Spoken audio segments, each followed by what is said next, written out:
കേട്ടാൽ തോന്നുക ഈ അതിദാരിദ്ര്യ വിമുക്ത സംസ്ഥാനമായി കേരളം മാറിയത് ഇന്നലെ നവംബർ 1-ാം തീയതിയാണ് എന്നാണ് തോന്നുന്നത്. അത് പ്രഖ്യാപിച്ചതാണ്. അതിനു മുമ്പേ ഉള്ള വർഷങ്ങൾ നീണ്ടു നിൽക്കുന്ന ഒരു പ്രക്രിയയിലൂടെയാണ് അതിദാരിദ്ര്യ വിമുക്ത സംസ്ഥാനമായിട്ട് കേരളത്തെ മാറ്റാൻ കഴിഞ്ഞത്. ഇപ്പോൾ പ്രതിപക്ഷ നേതാവും ചില വിദഗ്ധന്മാരും മനസ്സിലാക്കുന്നത് ഇന്നലെയാണ് സാധിച്ചത്, എന്തോ ആരോ കണ്ടുപിടിച്ചതുപോലെ സംഭവിച്ചു എന്നാണ്. അതിദാരിദ്ര്യ വിമുക്തമാക്കുക എന്ന അജണ്ട തന്നെ എങ്ങനെയാണ് വരുന്നത്?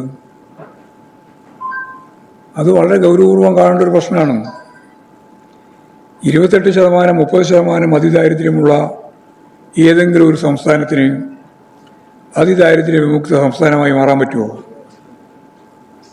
ഞാൻ വളരെ ലളിതമായിട്ടൊരു ചോദ്യം ഉന്നയിക്കുകയാണ്. 28%, 30% UP, മധ്യപ്രദേശിനൊക്കെ ഏത് കാലത്താണ് അതിദാരിദ്ര്യമുക്ത രാജ്യമായിട്ട് മാറാൻ പറ്റുക, സംസ്ഥാനമായിട്ട് മാറാനാകുക? ഞങ്ങളെ സംബന്ധിച്ചിടത്തോളം 0.5% 2021 അതിദാരിദ്ര്യയുടെ എണ്ണം 0.7% അന്ന്. അത് പിന്നീട് 5% ചുരുങ്ങി. ഇപ്പോഴും 0% അങ്ങനെയാണ് കാര്യം. യഥാർത്ഥത്തിൽ ഇടതുപക്ഷ ജനാധിപത്യ മുന്നണി ഗവൺമെന്റ് ഈ ഒരു 5 കൊല്ലക്കാലം കൊണ്ടല്ല, സഖാ VMSന്റെ ഗവൺമെന്റ് മുതൽ നടത്തിയിട്ടുള്ള ഫലപ്രദമായ ഇടപെടലിലൂടെയാണ് ഈ അതിദാരിദ്ര്യ മുക്ത സംസ്ഥാനമായി കേരളം മാറിയത്. അത് കാണുന്നതിന് പകരം എന്തോ ഒരു അട്ടിമറി ഇപ്പോൾ നടത്തിയിട്ട് പ്രഖ്യാപിക്കുകയാണ് എന്നാണ് പ്രതിപക്ഷ നേതാവ് ഉൾപ്പെടെ ആളുകൾ ധരിക്കുന്നത്. സോവിയറ്റ് റഷ്യ ഉണ്ടായിരുന്ന സന്ദർഭത്തിൽ റഷ്യ യഥാർത്ഥത്തിൽ അതിദാരിദ്ര്യം ഉൾപ്പെടെയുള്ള എല്ലാ കാര്യവും അവർ ഒഴിവാക്കിയിരുന്നു. ഇപ്പോൾ 49 ജനകീയ ചൈന രൂപപ്പെട്ടതിന് ശേഷം 2021 അതിദാരിദ്ര്യം അവർ അവസാനിപ്പിച്ചത്.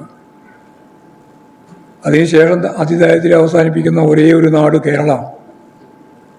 ഈ ചരിത്രപ്രസിദ്ധമായ സംഭവം മറച്ചുവെച്ച് ഇതെല്ലാം തട്ടിപ്പാണ് എന്ന് പറയുന്ന വി.ഡി. സതീശനോട് എന്താണ് പറയാം? ഒരു കാര്യം കൂടി ഞാൻ നിങ്ങളോട് പറയാൻ ആഗ്രഹിക്കുകയാണ്. വി.ഡി. സതീശൻ കേരളത്തിൻ്റെ പ്രതിപക്ഷ നേതാവാണ്, എല്ലാ ഔദ്യോഗിക അംഗീകാരത്തോടും കൂടി. എന്നാൽ കേരളത്തിൽ അങ്ങോളം ഇങ്ങോളം ഗ്രാമപഞ്ചായത്തുകളുണ്ട്, മുനിസിപ്പാലിറ്റികളുണ്ട്, കോർപ്പറേഷനുകളുണ്ട്. ഈ എല്ലാ കോർപ്പറേഷനും, എല്ലാ മുനിസിപ്പാലിറ്റിയും, എല്ലാ പഞ്ചായത്തും എല്ലാം ഭരിക്കുന്നത് ഇടതുപക്ഷ ജനാധിപത്യ മുന്നണിയല്ല. എല്ലാം ഭരിക്കുന്നത് കോൺഗ്രസ് ഉണ്ട്, ലീഗുണ്ട്, UDFകാരുണ്ട്. ഒരു 10-25% വരുമല്ലോ. അത് ജില്ലാ പഞ്ചായത്തിലും ഉണ്ട്, കോർപ്പറേഷനിലും ഉണ്ട്. എല്ലാ പഞ്ചായത്തും, എല്ലാ കോർപ്പറേഷനും, എല്ലാ മുനിസിപ്പാലിറ്റിയും ഇതിനകം അതിദാരിദ്ര്യമുക്ത പഞ്ചായത്തായി, മുനിസിപ്പാലിറ്റിയായി, കോർപ്പറേഷനായി, ജില്ല ആയി പ്രഖ്യാപിച്ചിട്ടുണ്ട്. അന്നേരമല്ല ഈ വി.ഡി. സതീശൻ എവിടെയാ ഉണ്ടായിരുന്നത്? നിങ്ങളിത് ഒരു കൊല്ലത്തെ ഒരു പ്രക്രിയയല്ലല്ലോ. ഞാൻ മന്ത്രിസഭയിലെത്തിയ ആദ്യത്തെ മന്ത്രിസഭാ യോഗത്തിലാണ് യഥാർത്ഥത്തിൽ ഈ അജണ്ട വരുന്നത്.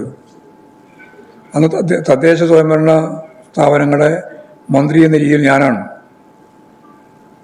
പിന്നീട് കുടുംബശ്രീ ഉൾപ്പെടെയുള്ള സംവിധാനത്തെ മുഴുവൻ ലക്ഷക്കണക്കിന് ആളുകൾ ഉപയോഗിച്ചിട്ടാണ് ഈ സർവേ പൂർത്തിയാക്കിയത്.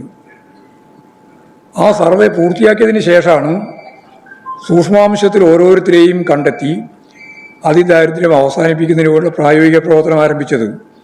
ഇത് കുറേ കൊല്ലമായി, 4.5 വർഷമായി തുടങ്ങിയിട്ട്. അന്നൊന്നും ഇതിനെപ്പറ്റി ഒരു അക്ഷരം പറഞ്ഞിട്ടില്ല. ഒരു കാര്യവും പറയാൻ അവർക്ക് ഉണ്ടായിരുന്നില്ല. ഇപ്പോഴും ലോകം മുഴുവൻ അംഗീകരിക്കുന്ന കേരളം ലോകത്തിൻ്റെ മുമ്പിൽ ഏറ്റവും കടുത്ത രീതിയിൽ ലോക ശ്രദ്ധയാകർഷിക്കുന്ന രീതിയിൽ ഇടപെട്ടപ്പോൾ അത് സഹിക്കുന്നില്ല. ആ സഹിക്കാത്ത പശ്ചാത്തലത്തിലാണ് യഥാർത്ഥത്തിൽ ഇപ്പോഴും വി ഡി സതീശൻ ഉൾപ്പെടെയുള്ള ആളുകൾ വമ്പൻ തട്ടിപ്പാണ് എന്ന് പറഞ്ഞു നടന്നുകൊണ്ടിരിക്കുന്നത്.